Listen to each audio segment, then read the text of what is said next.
ঊনসত্তরে আইয়ুব বিরোধী আন্দোলনের ভ্যানগার্ড ছাত্রনেতা শহীদ আসাদের স্মৃতি রক্ষায় নেই কোনো অবকাঠামো। তার আত্মাহুতির স্থানটি সংরক্ষণে স্মৃতিস্তম্ভ তৈরির উদ্যোগ নিলেও তা থমকে যায় অজানা কারণে। সৈয়দ আব্দুল মুহিতের রিপোর্ট, ক্যামেরায় এম সেলিম।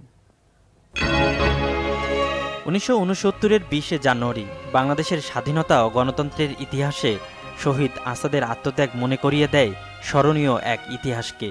বঙ্গবন্ধুর 6 দফা আর ছাত্র সমাজের 11 দফা দাবি আদায়ের নেতৃত্ব দিতে গিয়ে পাকিস্তানি স্বৈরশাসক আইয়ুব খানের নির্দেশে পুলিশের গুলিতে শহীদ হন আসাদ। এতে আন্দোলন দমেনি, বরং পূর্ব পাকিস্তানে আইয়ুব বিরোধী আন্দোলন পায় নতুন মাত্রা। ক্ষমতা ছাড়তে বাধ্য হন আইয়ুব খান। স্বাধীনতার এত বছর পরও শহীদ আসাদ স্মরণে উল্লেখযোগ্য কিছু নেই রাজধানীতে।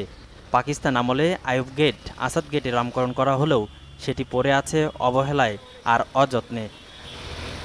আসাদের গুলিবিদ্ধ হয়ে নিহতের ঢাকা মেডিকেলের ইমার্জেন্সি বিভাগের সামনের জায়গায় তার স্মৃতিস্তম্ভসহ জাদুঘর তৈরির উদ্যোগটিও অনেক দূর এগোলেও তা বন্ধ আছে অজানা কারণে। এ কারণে শহীদ আসাদ সহ 69-এর অন্য শহীদদের স্মৃতি সংরক্ষণ করাও যাচ্ছে না। অসমাপ্ত এই স্থাপনাটি পড়ে রয়েছে নোংরা আর গেঞ্জি পরিবেশে। এতে ক্ষুব্ধ বিশিষ্টজনরাও। সিটি কর্পোরেশনের উদ্যোগী হচ্ছিল, এখন অনেক দূর হয়ে শেষ হচ্ছে না। এটা খুবই দুঃখজনক। এটা বিরাট সুন্দর স্থাপনা, এটা শেষ করা উচিত।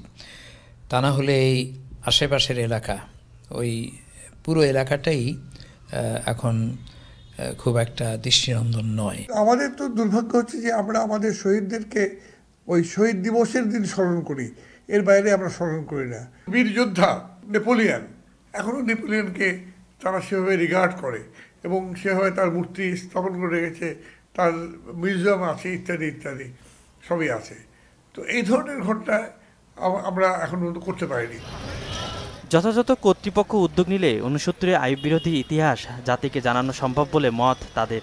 ইতিহাসের এ ধরনের গুরুত্বপূর্ণ স্থাপনা তৈরির কাজ শেষ করতে কার্যকর উদ্যোগের আশ্বাস দিয়েছে ঢাকা দক্ষিণ সিটি কর্পোরেশন কর্তৃপক্ষ।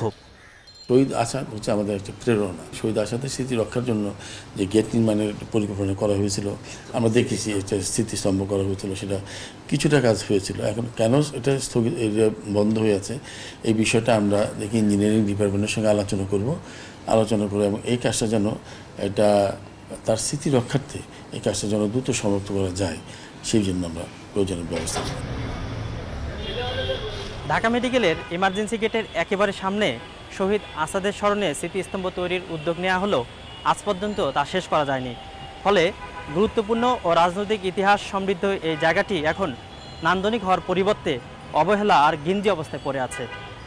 সৈয়দ আব্দুল মুহিত, বাংলা ভিশন, ঢাকা।